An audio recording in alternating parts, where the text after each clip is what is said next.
welcome back to the AScleMR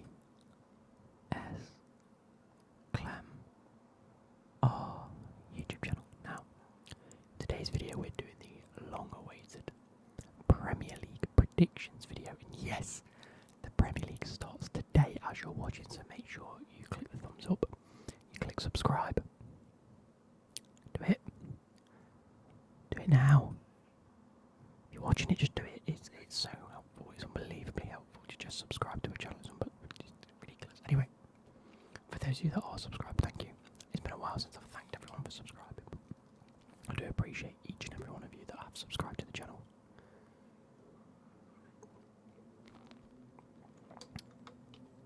Go away, Snapchat. And there's the bikers. They go past literally bang on 7 o'clock every night. But without further ado, what we are going to be doing is looking at the Premier League predictions. Like I said, the league starts today. The first game of the season is... Who is it? The Premier League. Who is it? It is Crystal Palace and Arsenal. Actually, two teams that have got a bit to talk about, I think. So, if we have a look at this, this is as per every sort of video we do, every Premier League prediction video. I'm just going to run you through what we do. We make our prediction in August, which is this one here, right here.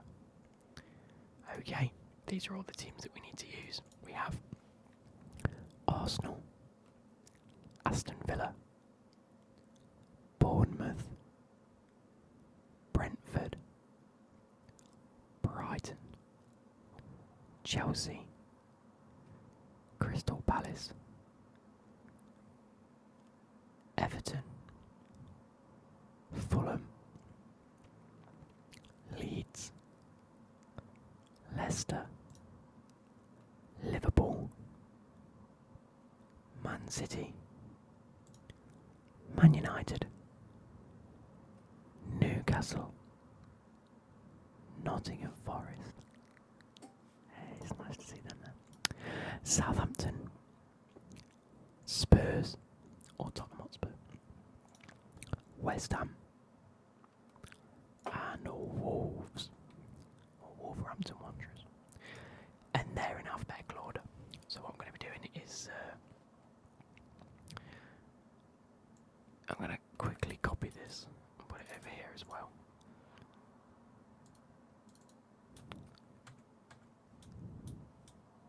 We'll do that. There we go. I don't know why that doesn't do it. Just because there we go. I want to note off which ones we've already put in, because we're not just going to go like that. It's going to be basically that, them three, then probably that, and then I'll fill in the middle and be around about there. I also want to talk about some of their transfers that they've made, but obviously come the transfer window closing, I will be doing the transfer window roundup where we go through each team. I go through their transfers and I'll rate them out of 10. So, top of the league, who do I think is going to win? I am adamant it's going to be Man City again. Look, they won the league without a recognised striker. They've brought in Haaland. They're going to trounce the league. They have to. Last year I was a little bit bold in my prediction and I chose Man United because of the transfer window they had. I'm not going to go that bold. I know there are issues at many of the clubs here and like in this whole sector. So I'm going to be realistic with what I think. Second place, I'm going to put Liverpool, just because, yes, they've lost Mane, but they brought in Darwin Núñez, who looks like he could be a good threat. On top of that, they've kept a few players. Obviously, the back line's exactly the same, the midfield's relatively the same.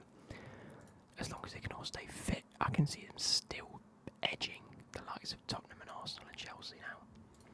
And that's what brings me down to this next 6. I do believe these 3 places will be determined between Tottenham, Arsenal and Chelsea. And saying that, I think it could be in that order. I think Tottenham, if I go and have a quick check of who they've actually signed, they had a great window. An absolutely beautiful window in my eyes. And they made a lot of key signings. And they did it very, very early on, which means they've had time to adapt. They've had the training, they've had the full pre-season under the belt, and it's been very good. Everyone other than Jed Spence. Now, they signed Ivan Perisic and Fraser Forster both on free transfers. Incredible. Perisic goes into that left wing back role absolutely perfectly. He's worked under Conte before. He's the perfect player for that position. You've got I recognise the fact that they need a proper good midfielder. Like, it's been a while since Tottenham have had the proper good midfielder under the belts. You know, it was Modric, then it was Dembele, and I haven't really seen anyone other than maybe Eriksen. Definitely Eriksen until he left. I haven't seen someone with the same quality as that. And they haven't necessarily brought in that type of player, but they have brought in Yves Bissouma for 25 million. Again, did it very early on. Okay, that's your left back done, and that's your centre mid sorted. Your attack's already great, don't get me wrong. It could do with a bit of depth. Bang. 50 million on Richarlison. That adds depth, doesn't it? Yes, it does. Okay, now where can we look at? Okay, could do with a centre back. Clement Longley on a loan. Beautiful signing. Okay, last one, right back. You've got Emerson, but it's not as if they've been the best player. You need a proper right wing back. Okay, go get Jed Spence, who was the best right wing back in the Championship last season. What a window. So I do believe, like, Conte has obviously addressed certain positions and certain roles within that position and identified key players that he wanted in them positions, and he's gone and got them. So, you know, I can't fault it. So in my eyes, Spurs will finish third in the league. Now, as much as I'd love Chelsea to get Champions League football next year, I have watched Arsenal during pre-season. I watched them against Chelsea. I watched, I think, one of their other games. They look stupid good. Arteta has got them firing, and it's been a while. What Arteta's done specifically is, again, identified key players in the squad that were disrupting the squad. The likes of the Aubameyangs, maybe Lacazette at a push. He got a little bit lazy towards the end in my eyes. And he's gone. Bang. Get out. The actual squad harmony at Arsenal is probably the best I've seen in a very long time. All the players look well up for a fight and up for a dogfight, which is what you want from an Arsenal side. And the way that they play the possessional football is just great. The way they pass and move is like prime Wenger. Not prime Wenger, I'm pushing it a bit, I'm exaggerating a bit, but it's looking lively. And they get the ball, it's like a vertical tiki-taka. It's a tiki-taka, they want to have the ball, they pass and move. But all in aid of getting that ball as forward and quickly as possible. So, I'm going to put Arsenal here. The likes of the Gabriel Jesus that they've brought in, it's just, he's hit the ground running, and it's not as if he's only hit the ground running. He's always been that player. It's just the fact that Man City never used him like that. And so, at the end of the day, Arsenal can utilise him, Arteta can utilise him in the way that he needs to be. They brought in Fabio Vieira, great little player there. Zinchenko at left back. I did say that left back is one of the defensive areas they really needed to look at. I think Zinchenko's the perfect player because if worse comes to worse, stick him in centre mid. He's an incredible centre midfielder. So we'll have to wait and see, depending on where Arteta decides he wants to play him, whether that is going to be left back or whether that is going to be in the midfield. But they've also signed Marquinhos for 3 million and Matt Turner for 8 million. Not too sure on those two myself.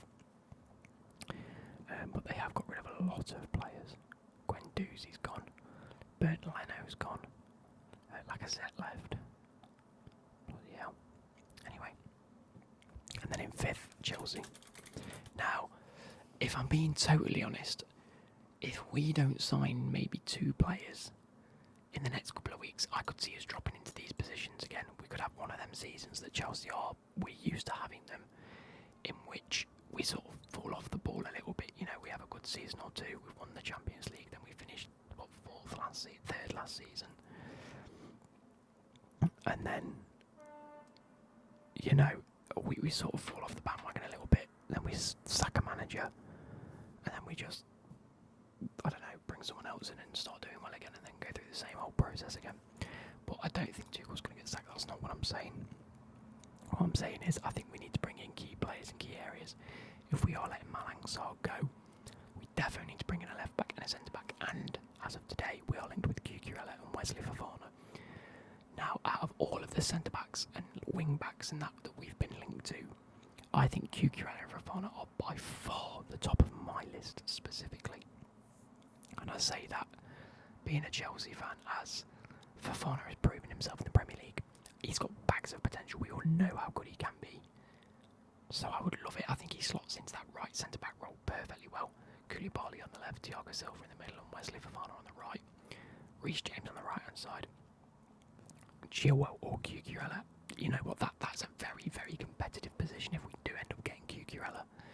The midfield sorts itself out, whether it's Kovacic, Jorginho, or Kante and Kovacic. Conor Gallagher's looked very good in training. I think the midfield's fine.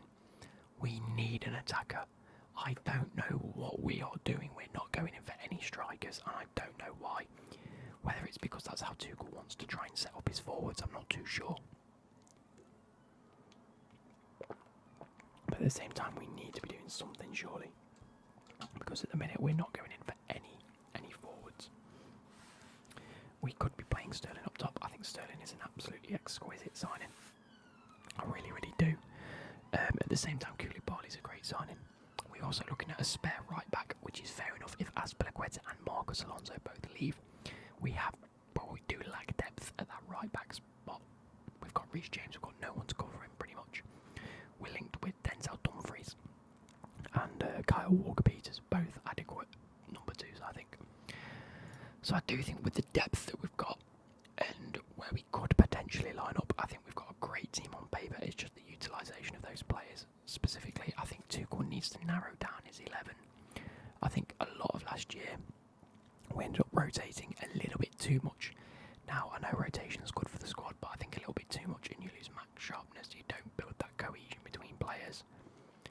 For me, I think we need to narrow down a starting 11, maybe one or two outside of that, you know, filter in and out.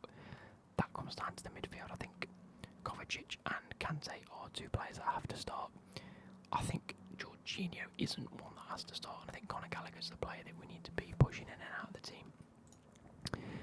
That being said, I think I'm going to jump towards the bottom three and sort them out first. I'm not going to look at Man United yet, because I want to take a look. Now, in my eyes, so who have we got as potential relegation fodder? Definitely Leeds in my eyes. They haven't really strengthened, I don't think, from losing out on... Does it take me down? Yes, it does. So they lost out on Calvin Phillips. They've lost Rafinha.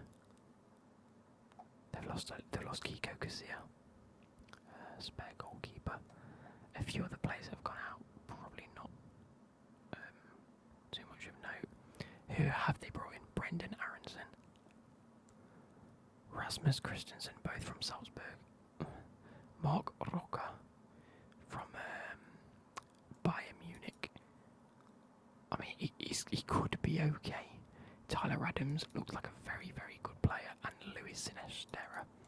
I'm assuming Sinisterra and Adams are their like-for-like replacements in terms of Calvin Phillips and Rafinha. However, I don't think they're anywhere near the quality of them. Not yet, anyway. I think Tyler Adams plays a little bit differently to how Calvin Phillips played, definitely. Sinisterra, again, is a tricky winger, so you can sort of filter him under the same build as Rafinha, but I don't think he's anywhere near Rafinha's quality. They've added a little bit of depth in terms of Roca as the CDM. Brendan Aronson, where does he usually play on?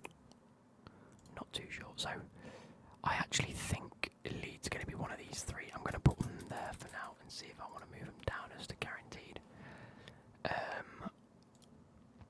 The likes of the newcomers, Nottingham Forest, Fulham, and Bournemouth for me are all within this range, as much as I wouldn't like Nottingham Forest to be. You know what? Southampton Who have Southampton signed? Because I don't think it's been too many. I could be wrong with that, obviously. But I don't think there's been too many. They've brought in Bazunu from Man City. Oh yeah, they have not had a good window. They've lost Shane Long. They've lost Fraser Forster. Plenty more on loans and free transfers. They've brought in Bazunu from Man City. So they lost Fraser Forster on a free transfer, who was not necessarily a starter keeper, but a great backup. They've signed a youngster in Bazunu, which is okay. They brought what looks to be a lot of young players, but I don't know whether they're going to be suited to the Premier League straight away. And I don't think their first team is quality enough to hold them up. I'm going to put them there. In my eyes, there's not a guaranteed team to go down this year, because Fulham have a great team, Bournemouth had a great team, Forest did have last season. We've lost a few, but I think they've recruited very well. They've identified the fact that the Premier League requires a lot of depth amongst a lot of the players. So they've really, really gone for it with a load of the transfers that they've made. I think I'm going to be realistic here as much as possible. Oh, it's tough. It's tough. I'm going to put Nottingham Forest at the bottom. I'm going to put them there because I can see it going wrong. Like, all of last season was a fever dream, especially as a Forest fan like myself. I don't know, I'm a Chelsea fan, a lot of that will trigger you guys, but couldn't care less. A lot of last year was a fever dream, in which so much went right, including the final of the playoffs, that I think we've bit the bullet too hard, and maybe we will just go back down. I don't want them to, but I can see it happening. Again, it's one of those things where, yes, we've definitely improved in depth, but I don't necessarily think we've improved in quality. Dean Henderson and Lingard, incredible transfers to very, very, very good Premier League players, but that's a goalkeeper and an attacking midfielder. Adeyemi, not Adeyemi, it's Ayewomi, whatever his name is.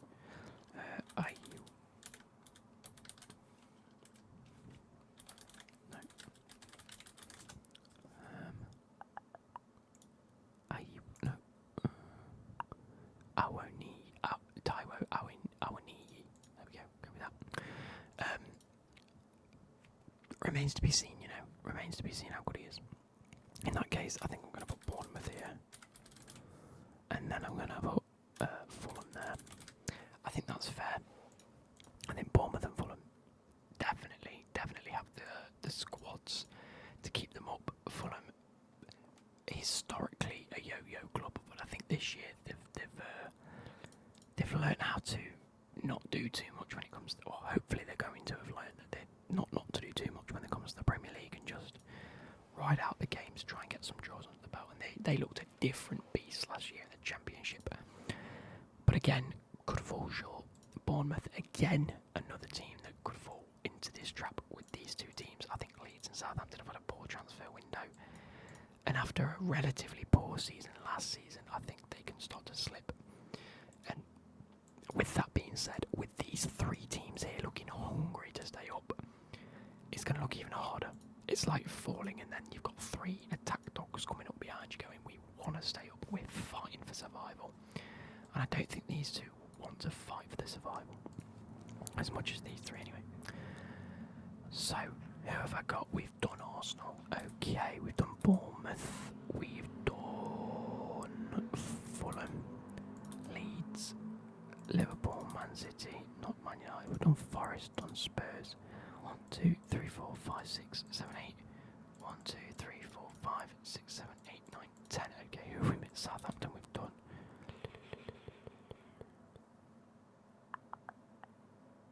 Chelsea we've done, there we go. So, that leaves us with these teams. Now, I definitely think of Man United. I'm thinking with my head, I think Man United are within a great place to finish 6th. Ten Hag's first season in charge, I think he's going to get them training well. I don't think this is the season to see Man United at their heights. I think this is a season for Ronaldo to stay, perform well, hog system to be implemented very well, and then a striker brought in either in January or next year to fit that system perfectly, and then to really get them going. Like I say, still need a CDM, whether it's Frankie de Jong, who is not likely to go to Man United in my eyes. Ruben Neves, who definitely is likely. Or I don't know, any other midfielder. Palm dinner. So that's Man United. I don't think there's much to say. They are the best of the rest. Up there in my eyes with West Ham. I think under Moyes, West Ham are going to be a great force. Yes, they've still got some form of Europa League competition next year, I believe. Have they got a team?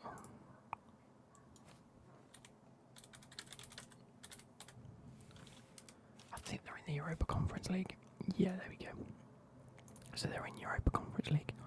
I think that's a title that they can really push to try and win this year. If I was West Ham, that's what I'd be looking at. I'd be going, you know what?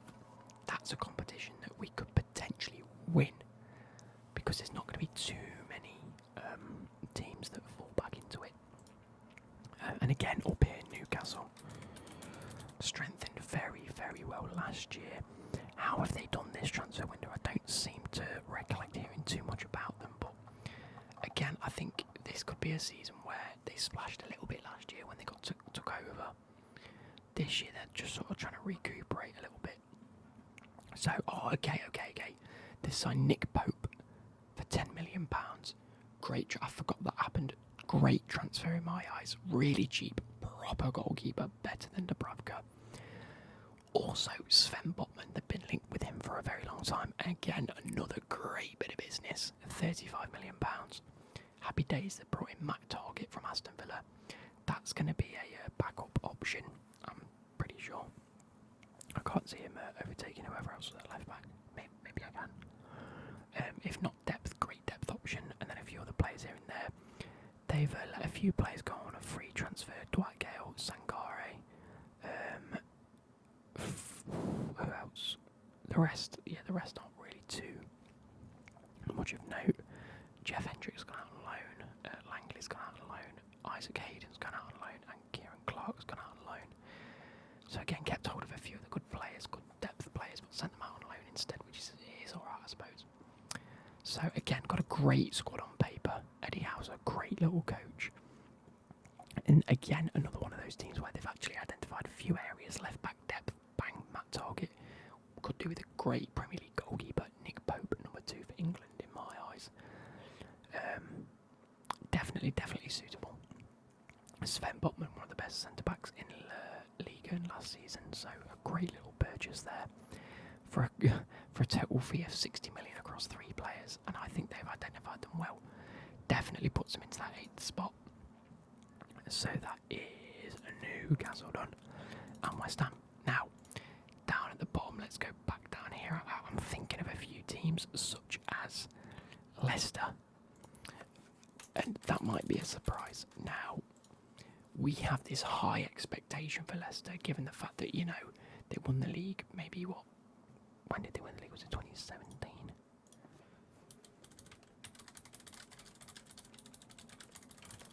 When was it? It was 15-16, so actually thinking like it was 6 years ago. We have this high expectation to, you know, try and push into Europa and, you know, Champions League spots. They did good last season, at the back end of last season, having not a great start, and then they really did pull it back quite well. Maddison's linked with a move out. Maddison, where are we? Newcastle fail with a £50 million bid for Leicester midfielder James Maddison. So teams are definitely coming in for a James Maddison, a young player.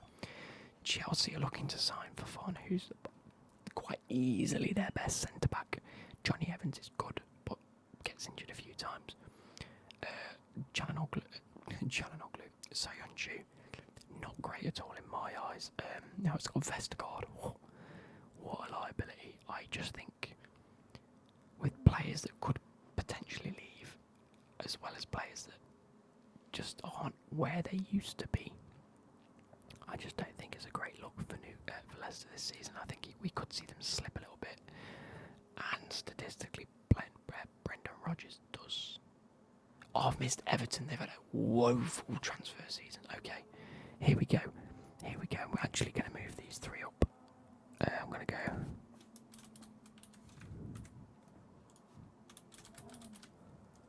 Fulham, Bournemouth. I'm going to bring Southampton up. Fuck it, you know what I'm going to do? I'm going to put Forest in 17th. I'm going to put Everton to get relegated. Oh, I think Everton are going to do shite.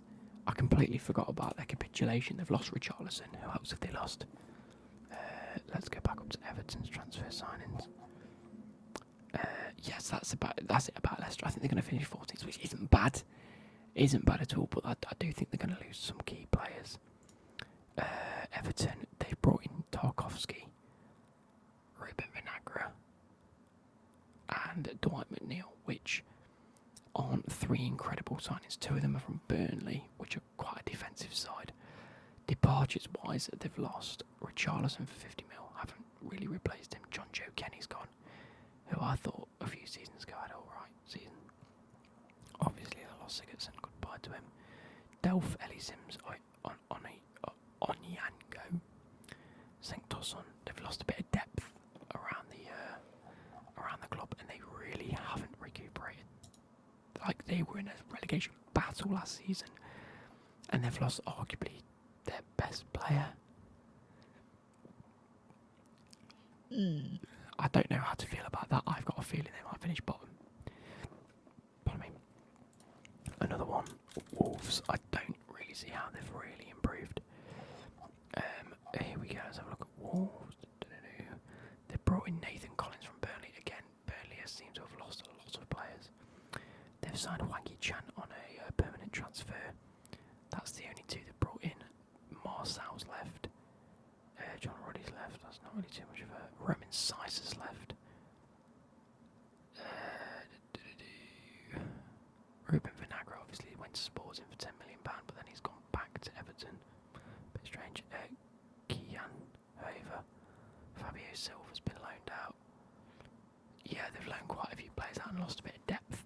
So I think Wolves could finish around 13th, 14th. Again, I actually believe a lot of these could be fine for these three positions. I think this year there's a golfing class between the top half and the bottom half. In which case, I think. Oh, I could have Brentford done. I don't think Brentford have done that well.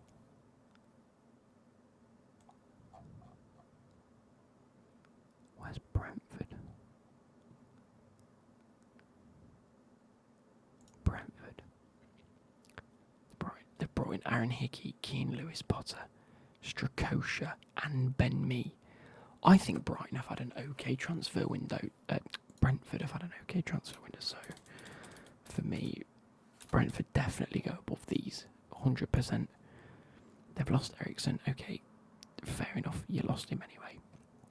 But you've managed to bring in Aaron Hickey. I like Aaron Hickey, big left back. Keane Lewis Potter, great little sign in that. Strakosha, definitely a great goalkeeper. Ben Mee, an incredible centre back. Hey, you've strengthened very, very well. Which leaves three teams. Brighton, Crystal Palace and Aston Villa. Again, all three of them could finish in these positions. I'm going to put Crystal Palace in 11th. Definitely Crystal Palace in 11th. I think a good season last season. You know, great run in the FA Cup under what's his face. Yep. They actually outperformed a lot of people's predictions. They thought he wasn't going to do a great job, and he did do a good job. How have they strengthened? I'm not entirely sure. Crystal Palace.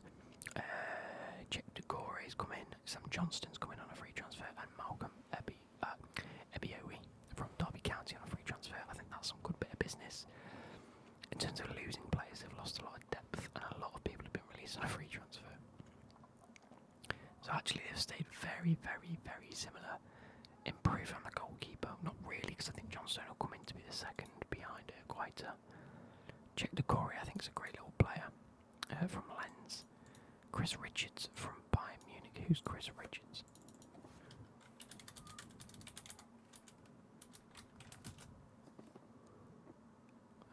Another youngster, so they are looking to go a little bit young and try and build up their youth. Patrick Vieira said that Chris Richards will be an important asset for the football club following his move from Bayern Munich. So yeah, I mean, you can't fault him having a stint at Bayern Munich and trying to get some games under his belt. Actually played 19 matches with 1 goal, bit strange, and 2 matches in the Europa League. How odd. Anyway, that leaves Brighton and Aston Villa. I think Aston Villa. Oh shit. Aston Villa 10th and Brighton in 9th place. I think that's fair as of now. I think this top 6 decides itself. I think between these 4 can be battling these places out, but I think these 4 can be battling 3rd to 6th. The thing is, I don't think West Ham are going to push for Champions League. I don't think Newcastle are going to push for Champions League. But I do think West Ham and Newcastle can push for Europa League. At the same time, I think that Man United and Chelsea could push for Champions League. Whilst these 3, not necessarily Man United, could push for 2nd and 1st. Could. Big if there. So it sort of makes sense to arrange them like that. I think West Ham and Newcastle, I think this, in fact Brighton as well. I'm a big fan of Brighton, to be fair, and I think under Graham Potter they've been very, very good. I think any of these 3 can push for these. This whole thing could be interchangeable, couldn't it? I think all of this up to about here, no, not Brentford, 13th to 20th could be absolutely any order. Just out of pure hope, I've put Nottingham Forest above the relegation zone, as I have with Fulham and Bournemouth, but usually 1 or 2 of them go back down. How have Bournemouth really done? The thing is with Bournemouth and Fulham, they had almost Premier League squads. When they got relegated, they kept a lot of their players anyway. Bournemouth signed Tavernier from Middlesbrough, Joe Rothwell from Blackburn, and Ryan Fredericks from West Ham, so they haven't actually really... Okay, here's what I'm going to do. I think Southampton will stay up. I think Bournemouth will go down. And Southampton will stay up. I do. I think Southampton don't necessarily have what it takes to go back down. Or do they? They haven't really invested very well. Leeds have at least invested in the players that they've missed out on. So I'm going to go Leeds. I'm going to go Southampton. The only conundrum is if Forest do get relegated, it's because their team hasn't bonded and gelled. But that's been the issue for the likes of Fulham and Bournemouth in the past, where they've got up to the Premier League, splashed a load of cash. The players haven't gelled and they've gone back down. Forest have gone with that model of buying a load of players. Young, youthful, got plenty of potential. But what they have got is the manager in place to gel them together and to use a youthful squad and to really get them attacking. Steve Cooper's incredible. And I do think Steve Cooper will get that team firing. I really, really do. So I am going to leave it there. That's my last pick. I'm going to go copy, paste over here so that I've got them for January. Now what we do next is on January the 1st to the 7th-ish, we evaluate where we are with this. The prediction we have made, and we give myself some points based on how they're looking in January. We also then do a prediction in January based on how the start of the season's been. At the end of the season, we visit both of these, and then I score myself accordingly. Remember, if I got the team in the correct position, I get 3 points. If I got one away from their position, so say Spurs are actually 4th, I get a point. Or if they were 2nd, I get a point. If they were 3rd, I get 3 points. If they were 1st or 5th, I wouldn't get any points. In which case, it's a wrong guess, and I get 0. So, I hope you guys have enjoyed. Please leave your predictions down below. If there are any other content creators out there that want to leave their predictions, in fact, I can add this at the start of the video then. If there are any content creators out there that have done your Premier League predictions, you've done it in a video or you've just done it on like a spreadsheet like I'm doing, please send me a photo of it, and I want to get it added to a big spreadsheet across like YouTuber Premier League predictions, and I'll see who gets like the most points, and we can make that into a bit of a video if you'd like. So yeah, I hope you guys have enjoyed, and I'll catch you later. Goodbye.